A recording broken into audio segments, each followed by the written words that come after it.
스켈리오님. 어버브 반도체네요. 이 10,000원이고요. 45% 비중이 좀 많이 들어갔습니다. 앵커님, 전문가님 안녕하세요. 오늘을 기다렸습니다. 이 종목의 현 상태, 위치가 궁금합니다. 전망도 잘 안 보이고 주가 부양 의지도 없는 것 같고 손절해야 할 것 같은데 최저점 부근에서 던지는 건 아닌지 좀 더 기다린다면 어디쯤에서 자르는 게 좋을지 궁금합니다.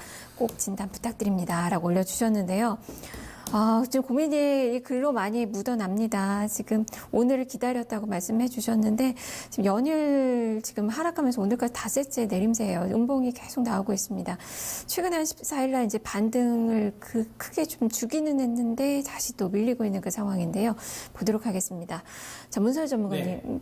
사실 모멘텀이 없어요. 네. 그러니까 지금 시청자님이 사연을 올리시면서 제가 할 말 다 제가 하셨는데요. 네, 정확하게 알고 계신 거예요. 그냥 제가 보니까 그냥 본인은 이미 마음이 떠났는데 거기에다 제가 이제 결정 버튼을 좀 눌러달라는 거라고 저는 생각이 들거든요. 그냥 일단은 이 종목은 이제 매도가 맞죠. 왜냐하면 만약에 이 종목이 반등이 나가려고 했었다면 이날이 언젠가요? 여기 보면 3월 14일이죠. 3월 14일 날 재료가 나왔지 않습니까?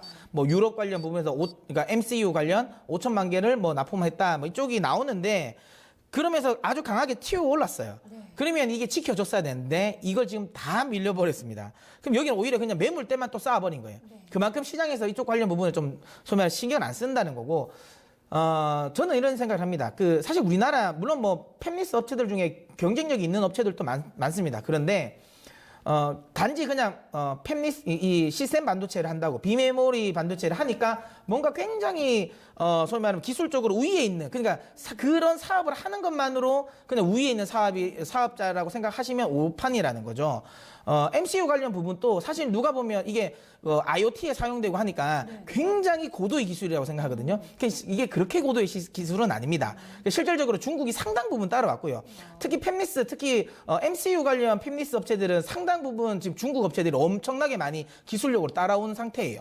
그렇기 때문에 이 설계 관련 부분에, 그러니까 사실 이 팹리스 업체가 그러니까 물론 뭐 기술적인 부분에서 진입 장벽은 높지만 누구나 다 사실 차릴 수는 있거든요. 이게 막 사실 차리는데 엄청난 시간 비용이 드는 장치 산업처럼 차라리 파운드리 업체처럼 엄청나게 투자를 해야 되는 건 아니거든요, 사실. 그러다 보니까 좀 많이 경쟁이 좀 있습니다. 물론 거기서 이제 좀 특출난 기업들 같은 경우는 뭐 충분히 더 이제 뽐을 낼 수가 있죠. 영업이익률도 훨씬 엄청 높으니까. 그런데 그게 아닌 기업들은 오히려 더 도태될 가능성이 높습니다. 근데 이 어버브 반도체는 안타깝게도 저는 그 후자일 것 같습니다. 생각보다 이쪽에서 두각을 못 드러낼 가능성이 높다라고 저는 생각되기 때문에 이쪽은 그냥 미련을 가지지 마시고 매도를 하십시오. 뭐 혹시라도 이 종목이 살아날 수 있는 방법은 뭐 정치 테마가 뭐 우연찮게 묻든지, 아니면 뭐 아예 뭐 전혀 다른 갑자기 무슨 자회사가 무슨 바이오 사업을 한다든지 뭐 이런 재료가 나오지 않고 그냥 본업으로 제가 보기에는 주가 회복하기는 어려운 것 같습니다. 그래서 추가적인 뭔가 사업에 대한 다른 테마가 붙으면 모르겠지만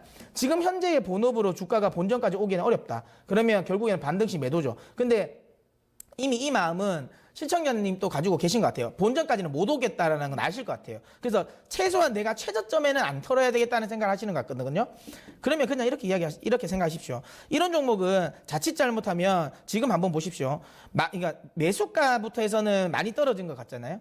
차트를 보시면.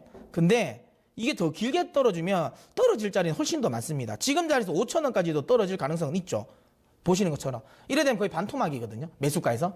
제가 보기에는 이렇게까지 기다리지 마시고요. 비중도 45%는 너무 많아요. 그래서 저는 그냥 이거 뭐 지금 아까 김정수 전문가님께서 인생에서 이 종목을 지우시라고 하신 것처럼 저도 이 종목 좀 지우셔야 될 종목이라고 보는데 중요한 건 이겁니다. 미련을 가지지 마시고요. 냉정하게 생각하십시다. 이 부분은 저는 이 전저점이라고 볼 수 있는 이 6,300원 정도 되겠네요. 6,300원이 만약에 다시 한번 이탈이 되면 그때는 미련 가지지 마시고 최소한 절반이라도 매도를 해놓으세요. 최소한. 근데 만약에 6,300원 이탈되지 않으면 물량을 들고 가시고 그리고 나서 7,500원에는 던지십시오.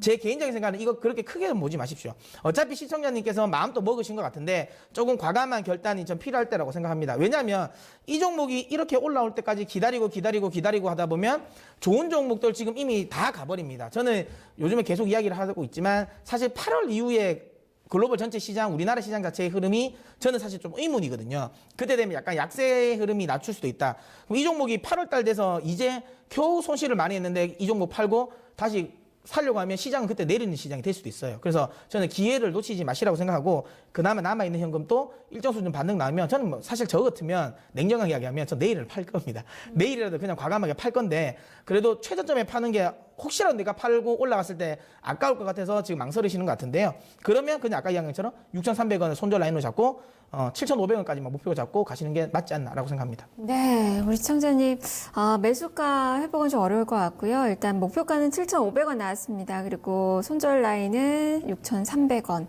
제시가 됐으니까요. 이 종목은 잘 판단하셔서 이 가격선 염두에 두시고 전략 세워보셔야 될 것 같아요. 힘내셨으면 좋겠습니다.